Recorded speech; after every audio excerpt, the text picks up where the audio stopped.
And hello, everybody. For those who I do not know, my name is Tony Felker, President and CEO of the Frisco Chamber of Commerce, and welcome back to Conversations with the Chamber, where we try to get together with local folks, try to address some of the issues that have been brought in by this COVID-19 crisis that we're still in the middle of, and try to anticipate questions that you may have so that we can better prepare everybody to get through the crisis and, as we will hear in just a second, hopefully start to come out of this crisis on the way. And joining me today, we have Mr. Christopher Lee, Governmental Affairs Manager for the Chamber, and then two guests are with us.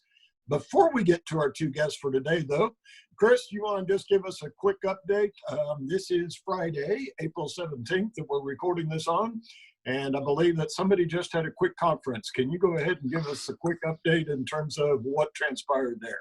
Yeah, absolutely. So the Governor Abbott just announced here at noon. He had a press conference. We're recording this at 12:30, so it's fresh, hot off the press. His plans for opening the economy here in Texas. Texas is the 10th largest economy in the world, and so that really does drive a lot of what happens in a lot of other places. So the priority for us to open the economy is pretty high up there. And so the governor laid out 3 executive orders that will be released a little bit later today.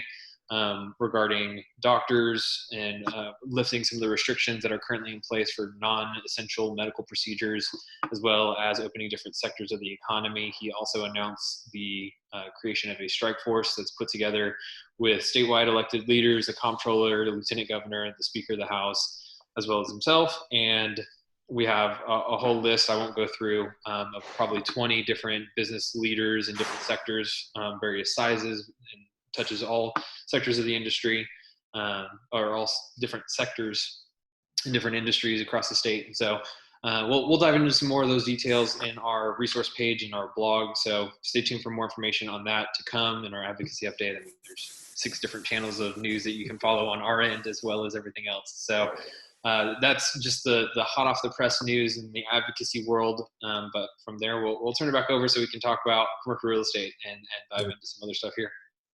Well, thank you, Chris. I know you're keeping an eye on that and trying to keep everybody educated. But in the meantime, so we're slowly starting to open back up, but obviously we have a lot of people who are still going through tough times, still watching cash flow. We know that the PPP and the EIDL loans have all been tapped out and fully funded so far. I mean, they've exhausted the funds. There's still people who need that. So cash flow is still a major deal. We've talked about this a little bit before, different ways of managing cash flow. Payroll and real estate are 2 of probably the biggest components. And so with that today, we have our 2 guests to talk a little bit more about real estate, commercial real estate, options, how it impacts business. And so, Mr. Mark Hill, I'll throw it to you first. If you'd like to introduce yourself, tell us a little bit about what you do, your firm, and then we'll introduce our second guest and then get into the conversation. Sure. Thank you, Tony. And thank you to the Frisco Chamber for helping put this on during these times. Obviously, I'd like to begin with, the thoughts of both myself and my firm are with everybody and the continued safety of everybody until we kind of get back to work. But my name is Mark Hill. I'm a partner with the law firm of Scheef Stone. We have an office here in Frisco at Hall Park, as well as an office down in Dallas, about 65 lawyers. We've been around for about 30 years. Do all things business, all things real estate, and, trying to strictly help during these times. Very good. And then our second guest is Mr. Tyler Clutts. If you'd like to introduce yourself and your organization, and then we'll kind of go from there. Thanks, Tony. I appreciate it. Yes, my name is Tyler Clutts, and I am a vice president at esrp. We are a tenant representation commercial real estate firm, and we are located at the Star just across the street from Mark. So we focus all of our efforts on representing only tenants in the market, specifically in the office and industrial sectors. So our full-time job is serving those companies and understanding how their real estate plays into the rest of their business. It's more than just, finding space to lease or a property to buy. It's how that affects your workforce, how that affects your bottom line as a company. So thank you for having us on. And, obviously we've been very busy with our clients navigating the COVID-19 crisis and, ways to find relief and, to strategize going forward because, although we're at home, business does not stop, and we've got a plan for the future. Well, and as you alluded to, you guys have been very busy. We know, unfortunately, a lot of people are out of work right now or definitely limited in what they can do. I believe both of you are extremely busy. So to start it off, Tyler, we'll just start off with you again. Just kind of tell us, if you had to sum up, what have the last 30 days been like for you and your organization? How would you best describe that right now? I would describe it really probably as triage. First and foremost, we had to educate ourselves as fast as we could on what's going on, options for our clients, and as tenants ourselves, we had to navigate that ourselves as a company, applying for an SBA loan, going through the PPP process and understanding, okay, how do we make sure that we take care of our salaried employees? So we had to learn it really, really quickly. But the last 30 days has been, really working hand in hand. And one of the things that I would say has really been encouraging over the last 30 days is that, both sides of the real estate, the landlord side and the tenant side, have really come together, for the betterment of everyone and finding a solution. Traditionally in the real estate process, there's hard negotiations that go on. But I think now more than ever, everyone's banding together and saying, okay, hey, we need to find a solution that works for everyone, because if one of us loses, both of us lose. But again, I would describe it as really kind of triage and making sure that we're taking care of the immediate issues. Is there any ways to find relief? Is there any ways to make sure our people are taken care of, whether it's video conferencing, obviously Zoom, we joked this morning, we wish we'd have bought stock in Zoom, a year ago, but, making sure that there are platforms for these companies that have to work remotely, for them to continue to do business and to continue to drive revenue in.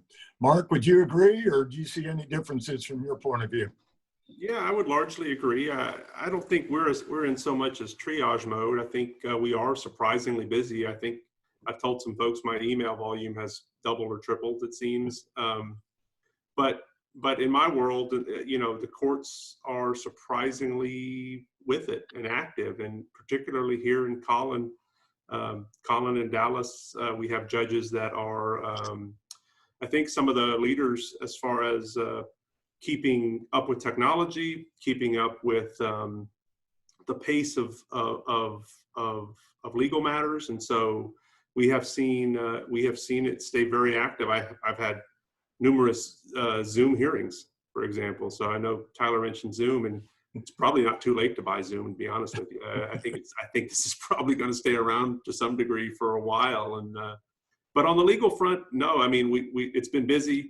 I think what Tyler is seeing will certainly make its way over time to us to some degree. I think that's probably a given. Both in handling issues and in trying to be proactive, which I know we're going to talk about a little bit later. But on the legal front, things are running, if not at full speed, certainly close to it. And so that's certainly what we've seen over the last several weeks. Very good. Chris, I know I've got some questions here, but I want to open it up to you and let you kick off with some specific questions for our guests if you'd like.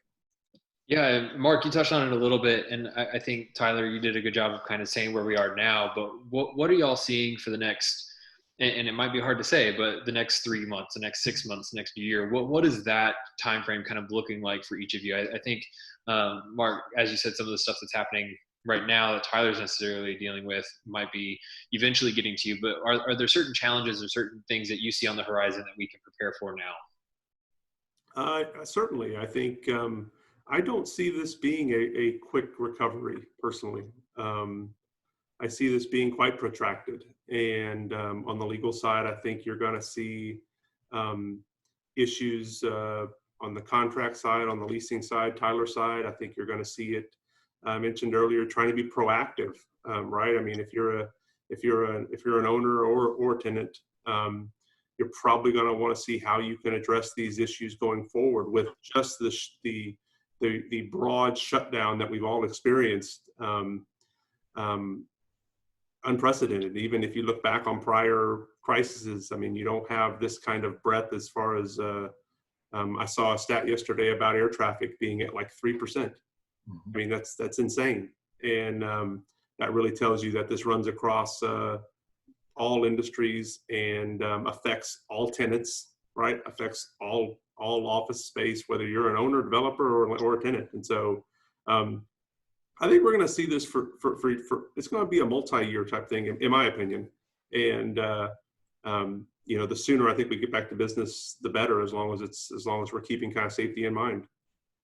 And Tyler, would you agree with that? You mentioned that it's good for both sides right now to be working something out, but as with any disaster, we always see a lot of people on the ground and helping out the immediate days afterwards. But then it's like, hey, a week, a month, in this case, 3 or 4 months go by, you kind of forget about all of that, and then things turn serious again. So do you think you're going to be able to keep that outlook of everybody working out for mutual benefit? Is that going to keep around, or are we going to kind of go back to the old days? Yeah, I think as Mark mentioned, I think their workload in the coming months will pick up, settling defaults, you know, tenant defaults or landlord. There's going to be a lot of disputes over, okay, hey, you didn't pay rent. We didn't agree to an amendment to your lease. We didn't structure this planning it out. You know, there was a number that 20% of tenants on April 1st did not even pay their rent. And that is outside of renegotiating their lease. And so landlords, although in the point that we're at today, may not, you know, enforce a default on the tenant, surely in the future they're going to come to collect. Now, you know, here's what I see over the next 3 to 4 months. I see, you know, we have a perspective shift from companies and how they operate. I think the market is going to be affected by that. So I think, you know, where you're going to take into account the 6 feet social distancing rule. You know, there's architects across the globe right now planning new offices, figuring out how do we implement the 6-foot distancing into the workspace. So you're going to see that, which in turn, what's going to happen here to the market, and I may be skipping ahead and you guys may have another question about this, but I think over the next 3 to 4 months, we're going to see companies and landlords really, really dig into that. Also with that is how many companies are going to say, hey, we work from home for 2 months. We actually still operated at a decently high level. Maybe let's test that out. And so, you know, we're going to see companies shrink down space, which means they're going to have to sublease some space, which means now there's more sublease options on the market, which traditionally sublease options are at a lower rate than what the landlords are putting their spaces direct on the market for. And so now landlords are going to compete with a much more affordable space that's move-in ready, that has a shorter term, that a lot of these companies are looking for to test out the next couple of years to see what happens. So, you know, we, especially in Frisco, are in a highly inflated real estate market, especially on the leasing side. And so, you know, what we're going to see is we really were due up for a little bit of a correction on what kind of rental rates we're seeing across the board. And I think that we're going to see that because now landlords are going to have to compete with a lot more subleases that are coming available because companies are shifting how they're looking at their office space. Yeah, and you brought up a number of great points there, but, you know, it all kind of rolls downhill. I mean, a tenant thinks, well, it's the landlord. Surely they can negotiate with me. They've got a lender that they've got to make their payments to. So everybody can only give so much. You mentioned 6-foot rule, cubicle space, but also the virtual space. I know a lot of organizations that have a lease coming up in a year or 2 years, much as you said. I've heard a lot of people saying, yeah, we're thinking about, we may not need X amount of space, or I've seen chambers of commerce say, we're just going to go to virtual spaces right now. What are you seeing, Tyler, in terms of the number one way that landlords are working with tenants, in terms of what's the most number one go-to tactic that most people are going with? Yeah, so probably the most, and let me back up. I think the most productive way, and we've seen landlords be most willing to work this way, is being proactive about it.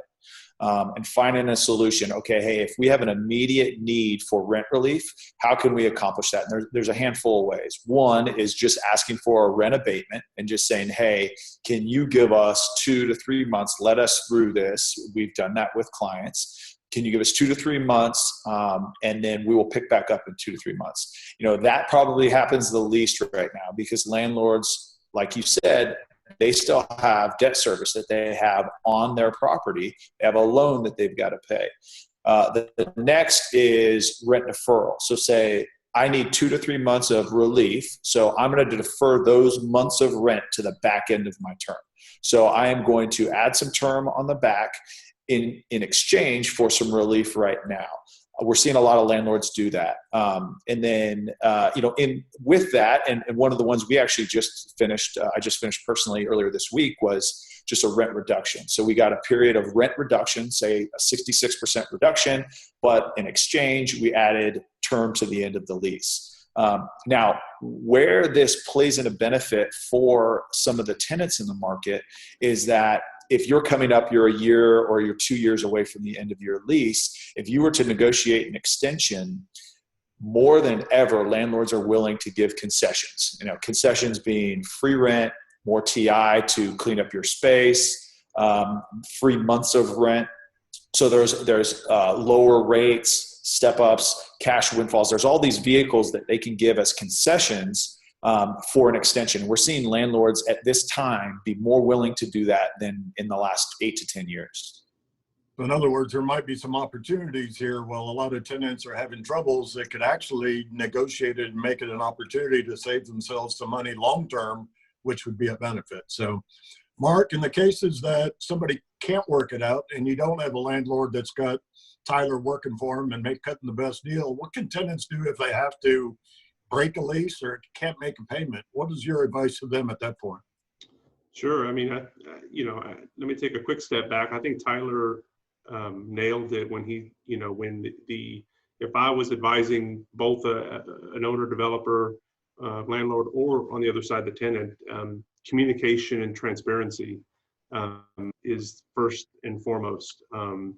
I think that's going to be necessary. I think opportunity-wise, it is the smart thing to do right now when everybody's kind of reeling, everybody's kind of sheltered in place. If you are not doing that, and you are one of that percentage that didn't make rent, you are likely making a mistake. And so that's step one.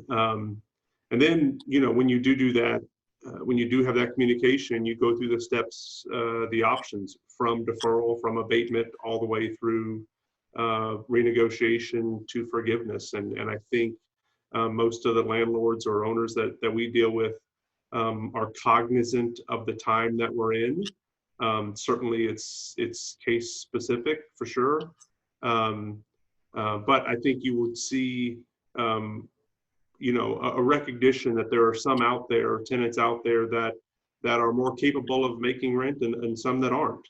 And that's going to probably lend itself towards how much modification, how much abatement, whatnot is in store. And it could lead up to, I think one of the last points Tyler made was renegotiation. And some are perhaps close to renegotiating on their lease anyways. And so that whole spectrum is on the table, and it just begins with probably initiating the dialogue. And speaking of communication, I've been dominating the communication. So Chris, I want to let you jump on in here so that, it all comes back to that silly communication stuff. Jesus. Yeah, well, one of the things that's come up in previous conversations we've had, and I'll be honest, I'm not a lawyer. I don't know necessarily how all of these terms work and how they intertwine with one another, but force majeure is something that's come up before. Mark, do you think that coronavirus and this whole pandemic that we're in, will that be something that will be considered an act of God or force majeure in some of these conversations when you get to having to negotiate contracts and things like that? Yeah, that is like the million, if not billion-dollar question, right? I mean, it very likely will be. I mean, whether it's these executive orders we see or the Supreme Court's ruling orders we see, a lot of those things help support force majeure, or it could. I know the advice I would probably give is it's going to be contract specific, case specific. I mean, when you force majeure, and if the contract, if it has a provision for that at all in it, it's going to be very specific. And some might actually go so far as to specify pandemic or disease or other things like that might squarely be on point. Others, and it's more likely it will not. but it doesn't mean it's not included in it. It's going to just be a very case-specific thing. I would lean towards it probably would be, because you're generally dealing with a situation here that's unprecedented by most fair-minded people. And so, within the force majeure world, you see contractual issues and there's other terms in contracts that could also be invoked. I mean, impossibility of performance because of some of these shelter-in-place things is a whole nother animal that gives protections to tenants, it certainly can. And so, force majeure and other contractual limitations, I think, are going to be prevalent for some time now. Very good. Tyler, turning it over, I mean, I've seen several recessions since I've been out of school. I know you weren't around back in the late 80s. I'm a lot older than you are, but I remember a recession of the late 80s, 01, 08, 09.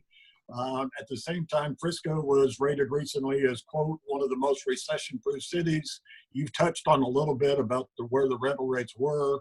Where do you see this market going from a real estate perspective over the next year or the next 3 to 5 years? What do you think the long-term outlook? How much is this really going to hurt the real estate market?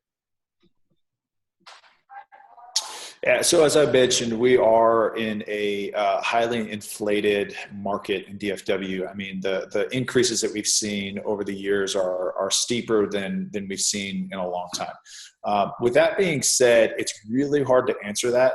I think on both sides, if you look from a developer's perspective, it's wait and see. We're not in an economic crisis. It was not kicked off by an economic issue, right? This was a health crisis that invoked an economic issue. And so it's a wait and see. So, for example, we see a lot of land sales. A lot of people think that, okay, I can go buy up cheap land right now. Well, it's too early to tell what exactly that's going to do. So sellers are not willing to, sell properties on a fire sale just because we're in a pandemic. Same with landlords. Landlords are not necessarily willing to cut crazy deals right now just because we're in the middle of this, because they're worried about it. But in 3 to 5 years, I mean, I don't foresee a 08. I don't foresee a late 80s. I don't foresee these, true recessions lasting. Now, as you mentioned earlier, it's going to take a while for us to get out of this. This is not going to be fixed in July when, 70% of the workforce is going to be back, in full swing. But I do think that this was a needed correction because the rate of growth that we were going at, and especially in Frisco, look at the home values that, increases in the city of Frisco, and rightfully so. It's the best place on the planet to live. So, but it was at a rate that was going to be really, really hard to sustain. And we were, overpricing a large population that could no longer afford a home in Frisco. But I think across the market altogether, it's still pretty early to say what exactly is going to happen. I think structurally and strategically, there's going to be some changes that could affect it. As Mark mentioned, the force majeure language and pandemic language, I think, how we're structuring contracts are going to look very different going forward. We're going to be more aware of how we're laying out offices and industrial buildings and transportation and, the need for those things. So there's going to be a lot of shifts and changes. I don't think that it's going to be hey, we've got a 2 to 3 year setback. I think that we're going to continue growth, but it's just too early to tell what exactly that looks like.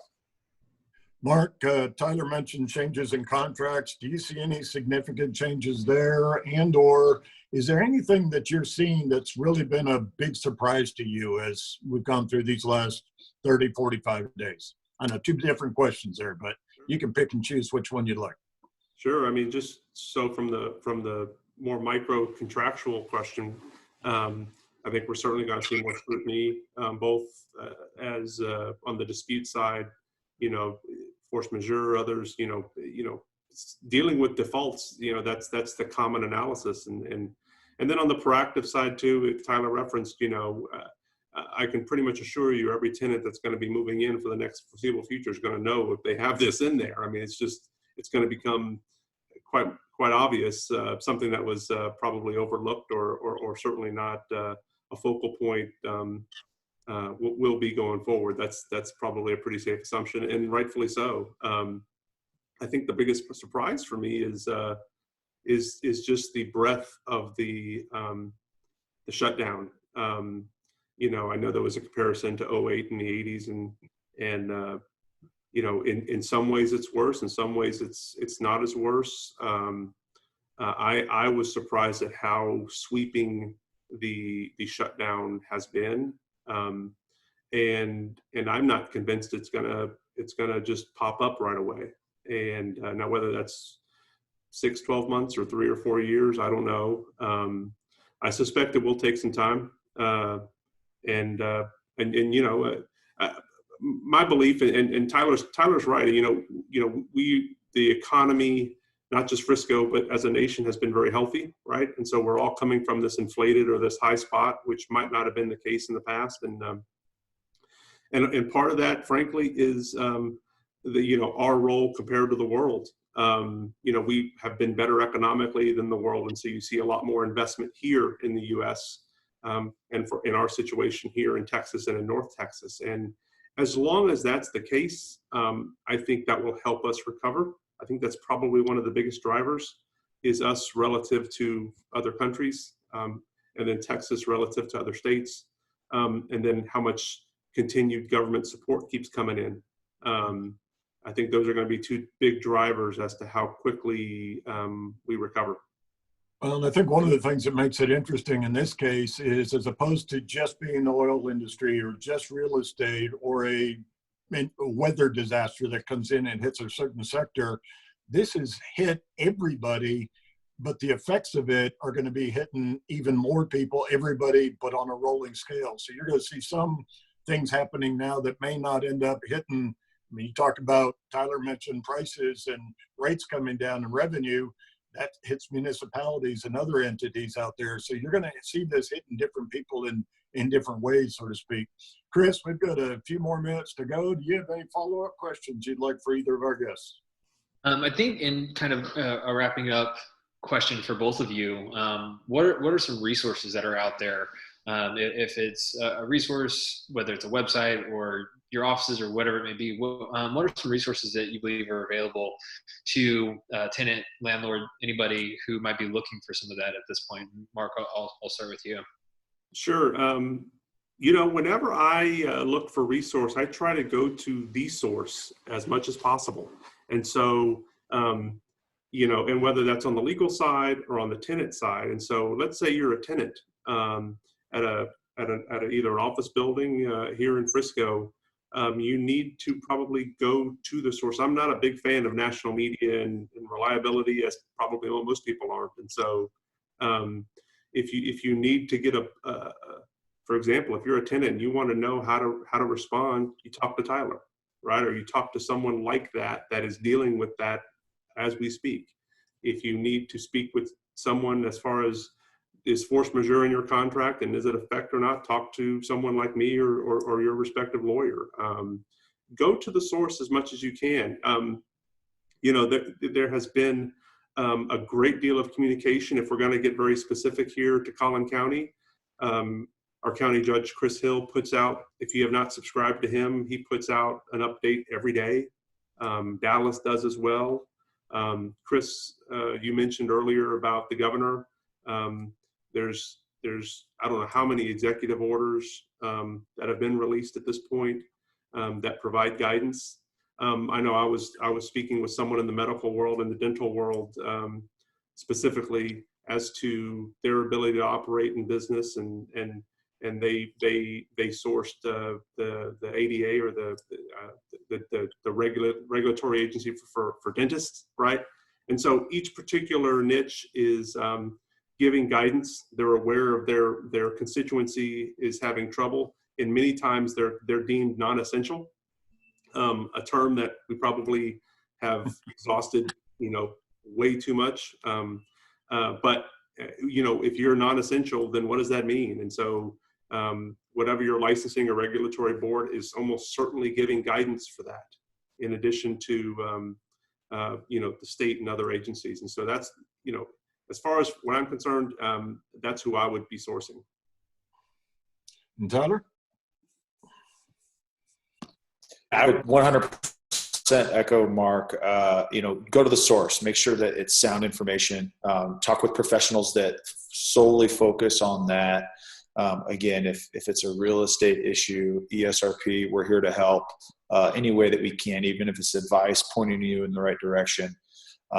Definitely make sure that you are using your attorney. And if you don't have one, Scheef Stone is an incredible firm.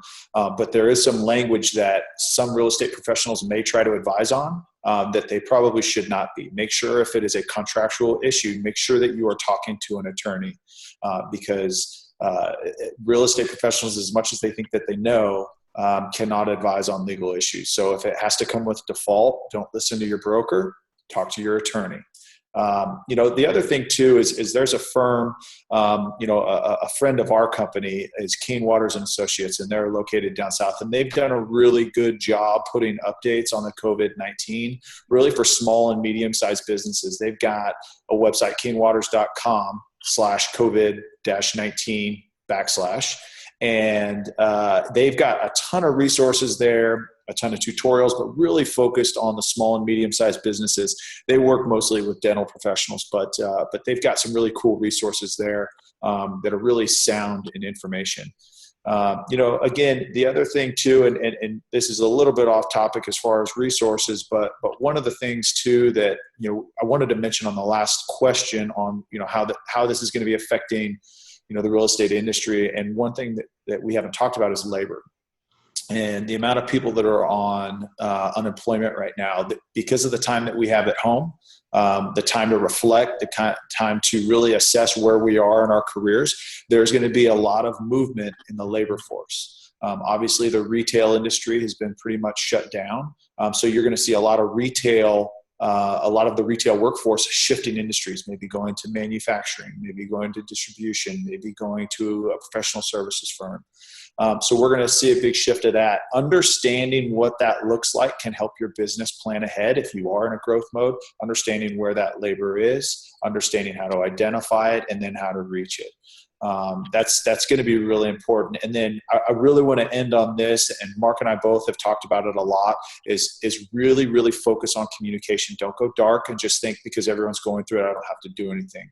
Be proactive, have conversations with your landlords. And also too, is if you're in the instance of hey, we need rent relief, don't just go to your landlord and say, hey, can I have some rent relief, or can I have a couple months free? Go in with a plan, and they're going to be much more likely to work with you if you have a plan. Show that you've applied for SBA. Show that you are involved in the CARES Act and you understand what's going on and you've taken every resource. Have your financials ready to show them and build a business case on the impact that COVID-19 has had on your business. But if you go in, they're much, much more likely. Every landlord that we've worked with, that's been our strategy, and every landlord has said, hey, guys, I'm telling you, you made this so easy because we didn't have to provide you this whole checklist of things that we're going to ask you to provide in order to give you rent relief for our lender to sign off on it. You guys came ready to go, and it was really easy for us, and we can get this done really quickly. And then they're more inclined to give more incentives. So just make sure communication is key.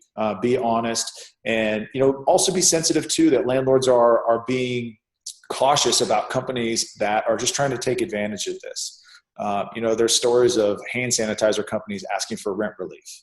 Obviously, hand sanitizer companies are at an all-time high. There's probably not a need for rent relief, but make sure that you understand that landlords are sensitive to that. And if right now you're in a position to pay rent, would encourage you to continue to pay rent and maybe negotiate some sort of longer-term fix if you anticipate some issues in the future. But again, communication is key. And I think the greatest thing that's come out of this is that we've all banded together globally under one issue and one enemy, and we all want to come out on the other side better.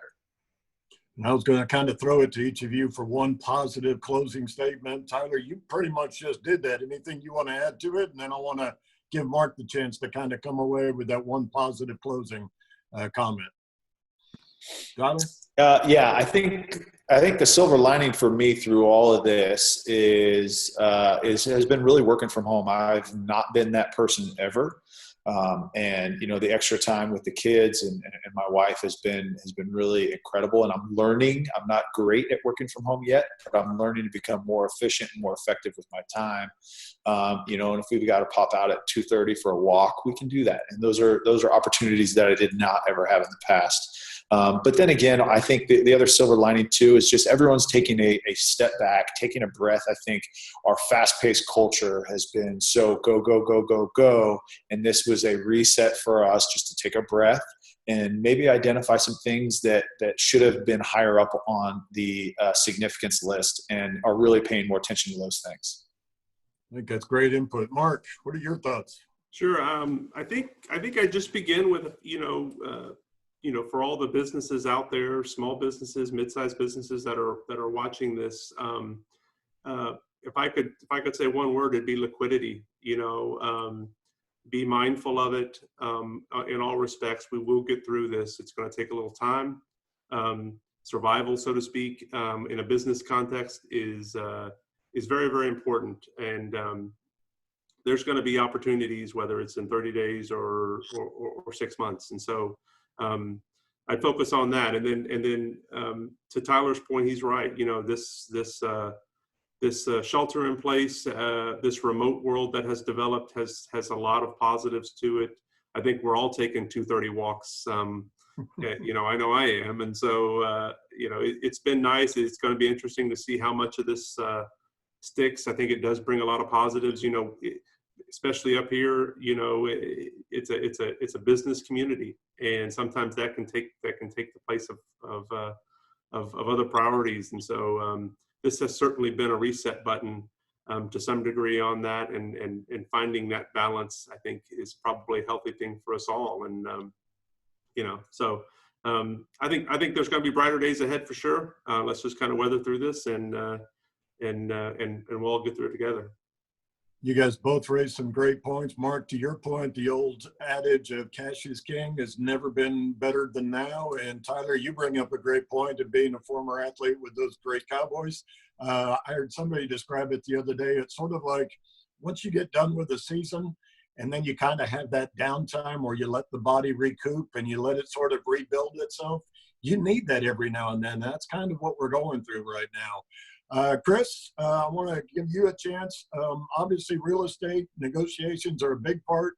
We've got another webinar coming up next Wednesday, I believe, and we're going to talk about one of your favorite topics. Again, you guys just a little overview of what we're going to be talking about there. If I'll be honest, I know that we're doing that one, and I'm still digging through some of the details on other things, so it's on my to-do list, but I haven't gotten too far into it. I'm excited for it. I know it's going to be great, but I'll be honest, I'm drawing a blank at the moment. So I'm going to toss that one back over to you after I thank Tyler and Mark for joining us, because it's really awesome to hear from y'all and hear from your professional perspective on what's going on and everything and how we're getting through this. I can echo the working from home has been fun to learn some new things. So it's been good. But Tony, I'll go ahead and toss that back over to you because I am drawing a blank at the moment. So I apologize. It's good. I like it. It's good to have that communication, that honesty. And I, for one, will tell you, I love being at home at times, but I have not mastered the working at home. I think I prefer back in the office, so I can't wait for that to happen. But you guys are right. It does give you a lot of time to really look at priorities in life and where you're coming from and understanding what's really important and all of that. As a reminder, next Wednesday, we are going to have another webinar that'll be coming up talking about SBA loans, the PPP. And even though those have been, the funding on that has gone out, now we get into the real world of whether you applied for and received it, you've got the money, you're looking at that documentation. When should it be a forgivable loan? When does it turn into grant? What's the documentation you need to be keeping track of? So it's a lot of actually working through that and how we're going to be talking about that. So we'll be doing that next Wednesday. We'll get the details out to everybody. Again, as Chris said, Mark, Tyler, thank you guys so much. Not only talking about the technical points of everything that you guys are working with and helping everybody get through it, but some of those, the more personal things and keeping it all real and taking the positives out of this situation. So again, thanks to everybody. We are going to get through this. We're starting to see the light at the end of the tunnel. And as the old joke goes, it's not a train, it is light. I think there are better days ahead of us for sure, and we'll be able to take a lot from today and take it forward with us. So thanks again, everybody. Thanks for tuning in to Conversations with the Chamber, and we'll be back with you soon.